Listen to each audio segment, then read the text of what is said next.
Welcome back to Windows Wednesday, where we're going to ask this question. Would you give all of your health medical records to MICROSLOP's Copilot?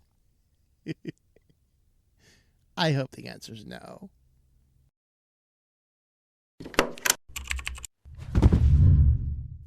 Welcome back to Switch to Linux. Thanks for checking out this video. If you like this type of content, subscribe to the channel. If you want to see more, leave us a like and a comment down below. And we think hard about this one, folks. Actually, I don't know. Most of my audience isn't thinking hard right now. Like, the answer unequivocally, no. I mean, I don't really want to go and give my health stuff to the doctor. You know what I mean? But the reality is this whole crazy world and MICROSLOP trying to get involved and cramming their AI down every crevice and every orifice they can possibly cram it into. Hey, there's an empty spot on Windows. Cram a Copilot into it. So it was only a matter of time after, ChatGPT and does. And here's one of the things I've discovered about the iPhone in recent years. It collects a bunch of stuff like how many steps you take and all this type of things. You can push a button periodically to clear all that, but you cannot stop your phone from doing all that kind of stuff. It's kind of creepy because it builds in and it wants to connect all that stuff. Of course, if you have an Apple account tied to your device, which I actually don't, then it'll, of course, pass all of that information into the very safe and secure platform back there. So you can push button and share this health stuff with your doctor. I was trying to look for where that is in here. So if you go under general, in settings under general, there is health details, and I can go in here and I could enter my first name, last name, date of birth, sex, blood type, skin type, wheelchair setup. I can set up pregnancy, in cycle tracking, medications that affect heart rate. Of course, I can put all that stuff in there. There's a medical ID stuff. I can create a medical ID providing medical information about you that may be important, like in emergencies, like allergies. Now, there's benefit to having stuff like this on a device. If you fall over and fall into convulsions and have an iPhone and, somebody knows how to access that medical ID, if you even can access that stuff without being logged in, and that's another question. But then there's another tab down here under data and access, and there's apps, there's research studies, and then devices. And you'll see under devices, you have the iPhone. And the iPhone over here, it'll measure steps. Like this thing's like, it has a complete log. Now, I don't carry this phone around with me, but it has a log going back from when this is like what? This is a couple days I did carry the phone with me because I was had some potential calls with the reason I got the phone. So it's actually logging that type of stuff. There's walking and running distances. It logs all of this kind of stuff in here. And there's an option here to delete all information, but there is no way to tell the phone, stop doing this. There is no way I can tell this phone to stop measuring what I'm doing, stop measuring my steps, stop doing all that kind of stuff. So this device itself, by default, is collecting a bunch of data about you, and there's nothing you can do about it, which is quite creepy. Graphene for the win. But as more companies are trying to get into all of this stuff here, what I want to mention is that Microsoft now wants to be the next one to step up and to collect all of your health data. And don't worry, they have pinky promised and spit shook that this time it's perfectly secure. I mean, really. Microsoft's AI wants to be your medical middleman, but is a security by design promise real enough for Copilot? I'm sorry, I think security by design is probably a fool's errand for Microsoft at this point in time. I mean, this is the company that decided that they wanted to make your, the compensation package for the C-suite dependent on security breaches because their security was so bad. And they haven't really shown us any signs that anything's getting any better. Let's go ahead and have a look here. So would you trust AI with your medical information? So the idea here is that you would give Copilot access to your health records. There's actually a centralized database, which is terrifying enough, centralized database of health records, and then you can grant access to Copilot to that, and then this will download your medical health records, and then you can now communicate with it, and it will base its answers on what it sees in those records. And so the question is can they actually secure this data, and would you trust AI with this data? Especially knowing, we haven't talked about it here, it just kind of broke this week, but there was a lady in was it Indiana who was arrested for committing a crime in South Dakota, a state she had never been in. And it was a physical location thing. It wasn't like doing some internet crime. It was like went to a physical location. They held her in jail without any trial or due process for 6 months based on nothing more than AI saying, this appears to be the woman. AI is flawless, as you know, and totally secure. Totally secure. I mean, yeah. Two main questions the article asks: can Copilot help people who already turn to AI tools? And can Microsoft be the specific company people trust with their medical data?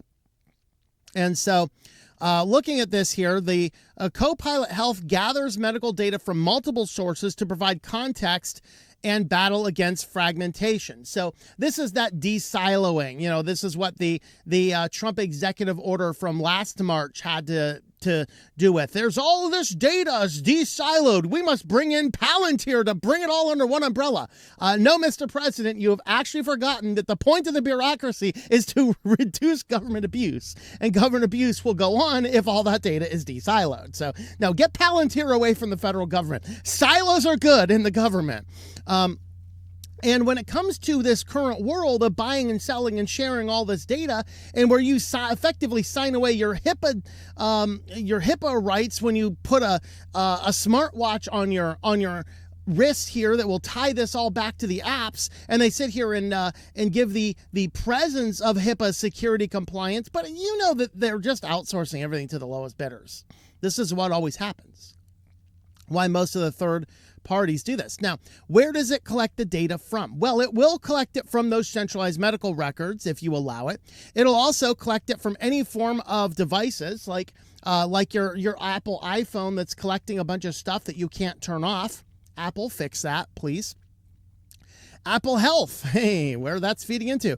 Aura, Fitbit can feed data into Copilot Health. Health records from 50,000 hospitals in the United States provide information such as visit summaries, medication lists, and test results. So Microsoft explains that Copilot Health doesn't replace your doctor. It emphasizes the tools makes every minute you have with them count more. That's right.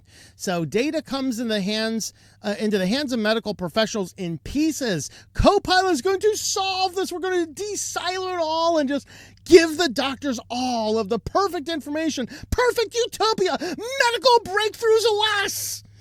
We're still just going to go to Starbucks and Dunkin' Donuts for our coffees with 180 grams of sugar in a single serving and then wonder why we're fat. Yeah, that also happened this week. And I love Dunkin' Donuts because they're generally apolitical and I have an affinity for donuts. I've never had frou-frou coffees there because I don't drink frou-frou coffees. Straight black coffee, man. That's all I want. Straight black coffee, sometimes cream, usually not. Never any sugar in my coffee. No. Drinking calories in the forms of sugars and even artificial sweeteners is bad for your health.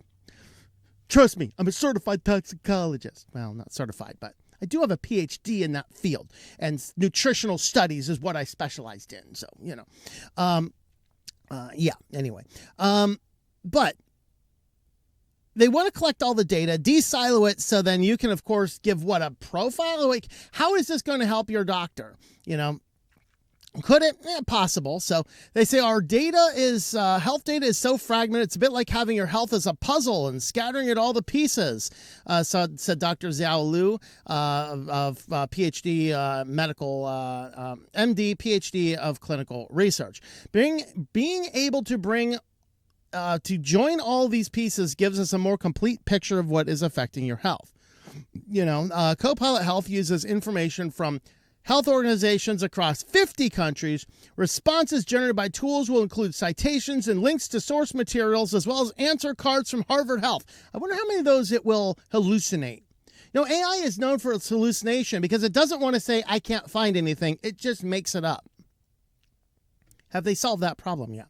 So Copilot Health is about expanding access to medical information and expertise. If we're serious about health as a human right, we need to have it in a form and a platform that everyone can that can reach everyone. Okay. What about people like me? I want the right to be completely excluded from all of your digital medical technology complex. I'm sorry. I would like to have a conversation with a doctor and give them. In fact, I'm to the point, and I had mentioned this to the supporters on one of our calls.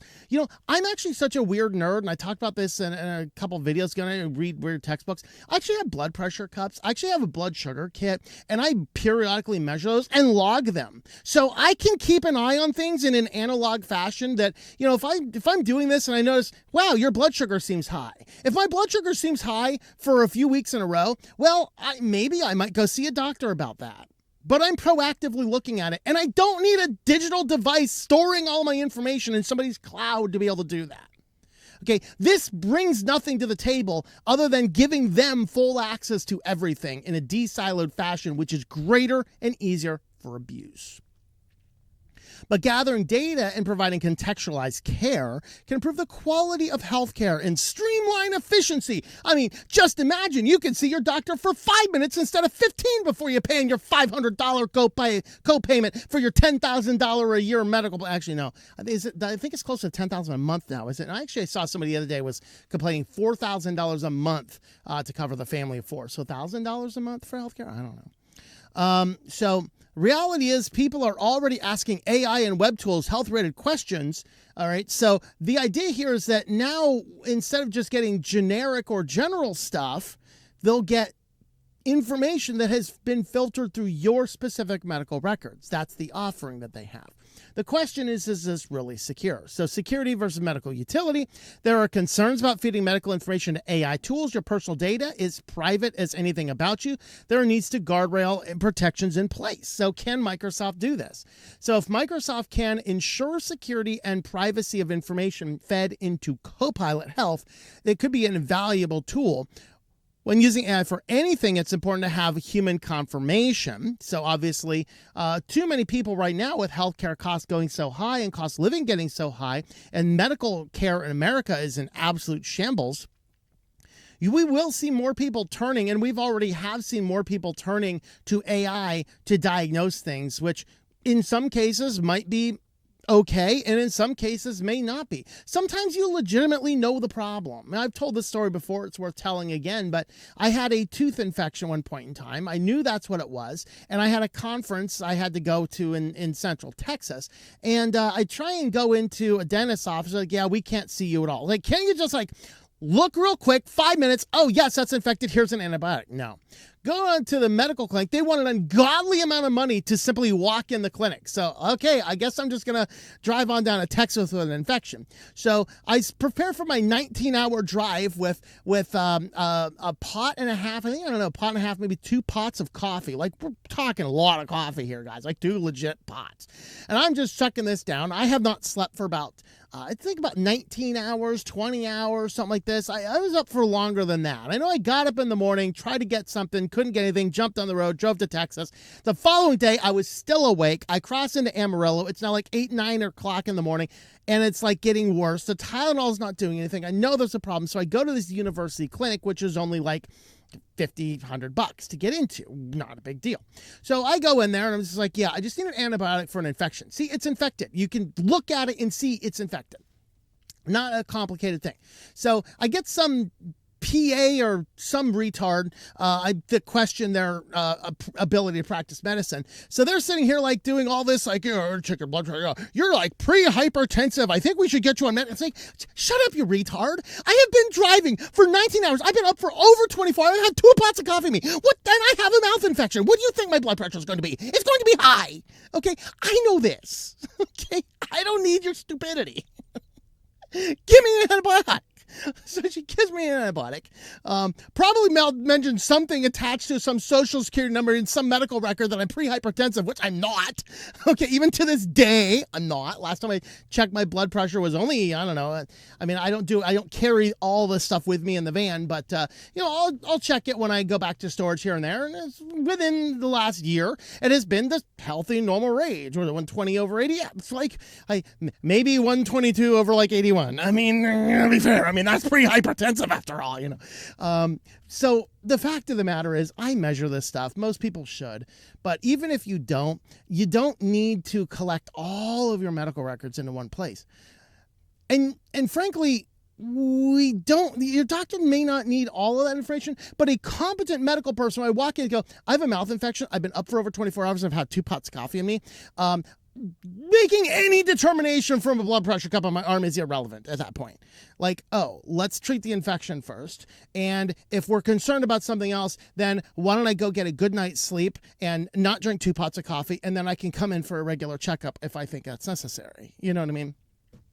But we don't need AI to do all of this stuff, right? So Microsoft is leaning on safe and secure by design. They should just trademark that. I mean, it's a lie, but because they say it isolates. General Copilot is a start. We have to look at the track record. It's hard to ignore the same company asking for hospital records as the one dealt with high-profile breaches, such as reported on GeekWire and zero-day exploits over the last few years.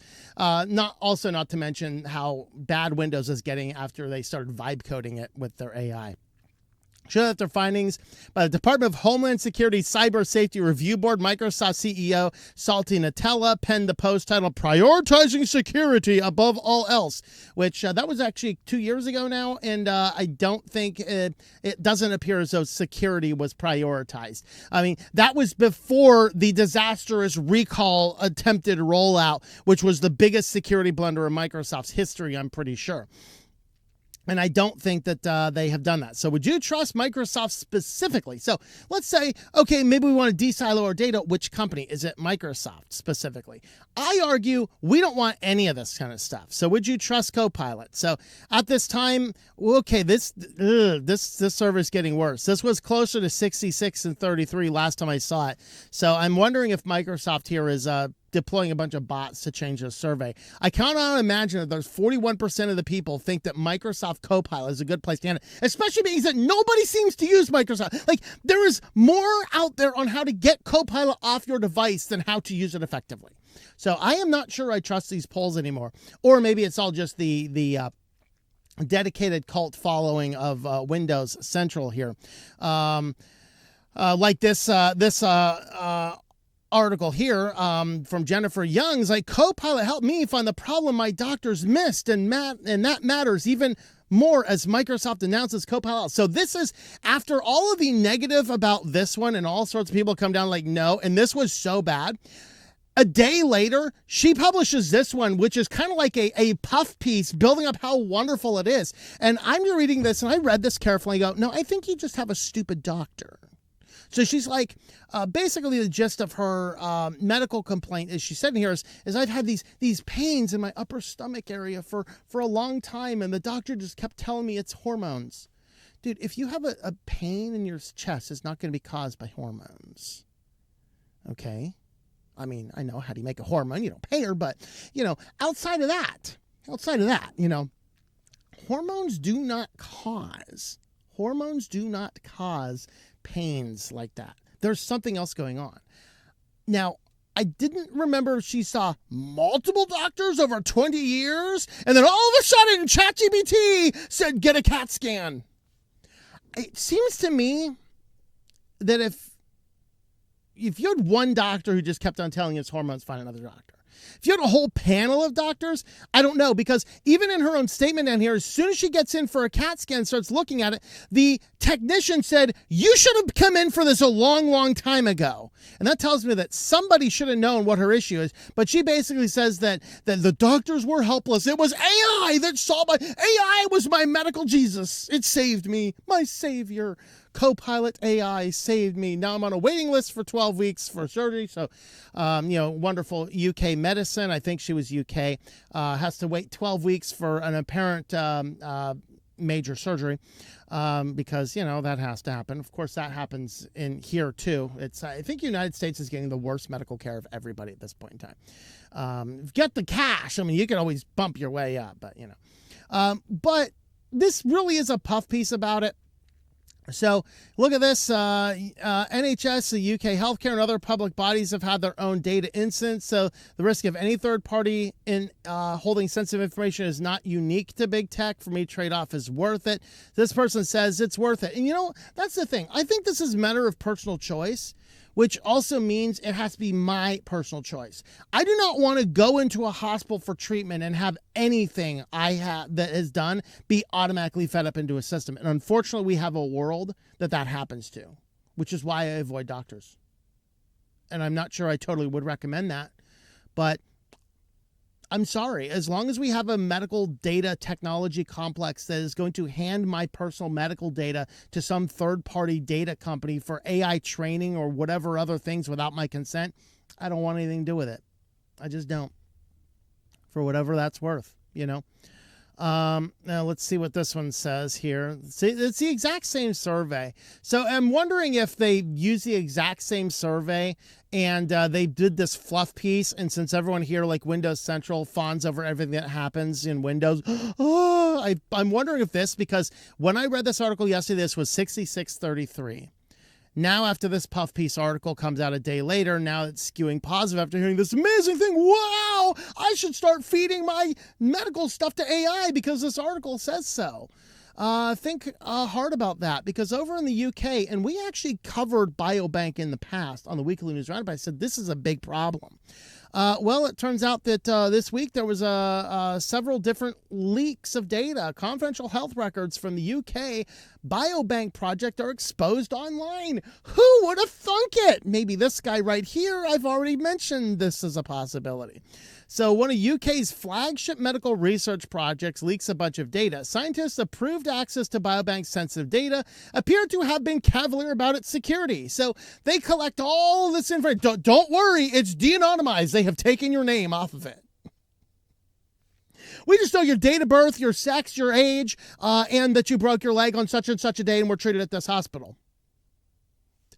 No personally identifiable information there. We did cover the article a couple weeks ago about how good AI is at de-anonymizing you. So, one data set found by The Guardian contained millions of hospital diagnoses, associated dates for more than 400,000 participants.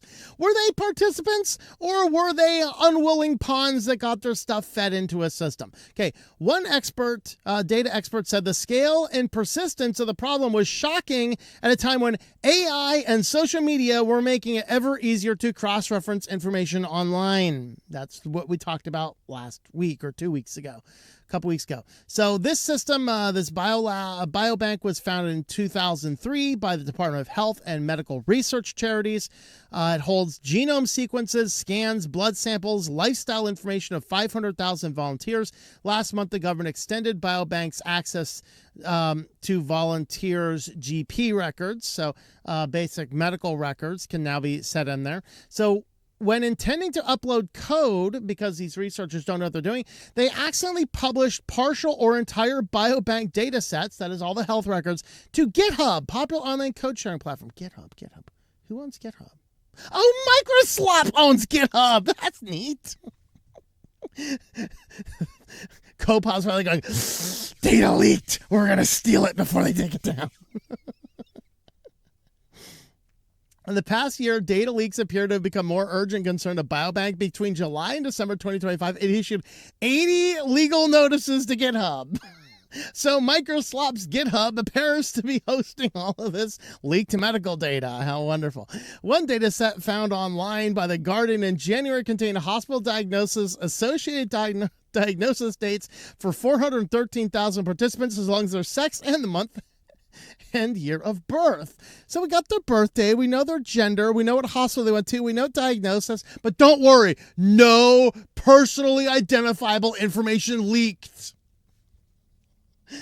Just scour Facebook for the ladies with this published birth date who broke their leg. Oh dear. Biobank has taken extensive measures to protect participants' privacy, including proactively searching GitHub. So now they're proactively looking for your data leaks on GitHub, MICROSLOP's platform. All right, privacy experts said UK Biobank's approach appeared at odds with the reality that many people reasonably shared some health information online, and that in an age of AI, this could readily be identified and cross-referenced. Yes. In fact, it cost, we covered the article on the Weekly News Roundup, it cost $4 for a person to say, give me everything about this, or de-anonymize this person. You could take all this information that was leaked, feed it into AI for $4. You could find out exactly who that person is. Removing identifiers do not guarantee anonymity, and that simply knowing a person's birth date and, say, the day they broke a leg might be enough to pinpoint the record with high confidence. Yep. And in Peak's view, so Peak is a professor of data science and healthcare improvement. In Peak's view, Biobank's actions have shown it has taken the issue seriously and has done everything one can reasonably expect. Well, reasonably expect outside of the concept of maybe we shouldn't be de-siloing all of this health data online. You know, maybe if I go into a doctor and a doctor's like, what's your exercise activity looking like? You know, and I did a video on this, but I have a Garmin Forerunner 55. This is the new watch. I bought it when my previous watch had died. And it has never touched the internet. It has never touched Garmin's official app. I tied into the free and open source Gadget Bridge. And I can actually go in and I can look at every single day. I can be like, oh, what was your stress levels look like? Okay, here's this. Here's my week. Here's the last month's stress records. So you can do that. What about your let's see, what else I got here? There's body energy, VO max, stress, calories. Like here's the calorie breakdown. This is the active calories. You know, how many calories did I burn while I was doing activity like walking briskly, running, things like that. I can also get into here, if I go back over to devices, I can click the activity and I can actually see the listing of all the runs that I've done. So I can hand this to the doctor. I could, you know, I don't have to de-silo all this stuff and put it onto some internet thing. I can hand the doctor my phone. And if he's a competent doctor who's going to take the time to actually be a doctor and maybe earn his $500,000 a year, then maybe he can take the time and look at the phone and ask specific questions and look at everything that we have. Maybe he can take a little bit of time to put that puzzle together a little bit without relying on data brokers and third parties that are basically buying, selling, trading, and leaking all of this data on the internet. So I'm not opposed to the technology being used in health. I am opposed to the way it is being forced on people. Look at the iPhone. Did you know that if you have a modern iOS device, it's tracking everything you do? And if you have an iCloud account attached to your device, it may very well be uploading all that stuff to Apple without your knowledge. But don't worry, it's all in Apple's hand. I'm not sure. I don't want that. Just why I don't use those things, okay? To be clear, I bought the phone for one specific purpose, one specific project, and I've been working with a number of other clients that need iOS compliance testing on some things, which doesn't actually require me to carry the phone around. Graphene OS, that's my phone. But the fact of the matter is, as we look around here, there's too much data being bought and sold and collected and traded. And to throw all of your health data, especially into the hands of MICROSLOP, who has a tendency to want to run first, profit the most, secure the least, they're going to cause problems. This is a crazy world we are in, and we need to push back and go back to less online places. And it starts with Copilot getting banished from MICROSLOP's computers. And Salty Nutella, he can just deal with the fact that his product is not privacy first and security first. You do all that, prioritize security, and then you try and push out recall without the proper channels, trying to get it out fast on everybody's system, and a completely insecure means that collects, harvests, stores, and potentially leaves hackers access to be able to see everything you've done on your computer in the last few months. That is not the company you want to hand your medical data to. Let me know your thoughts about all that in the comments down below.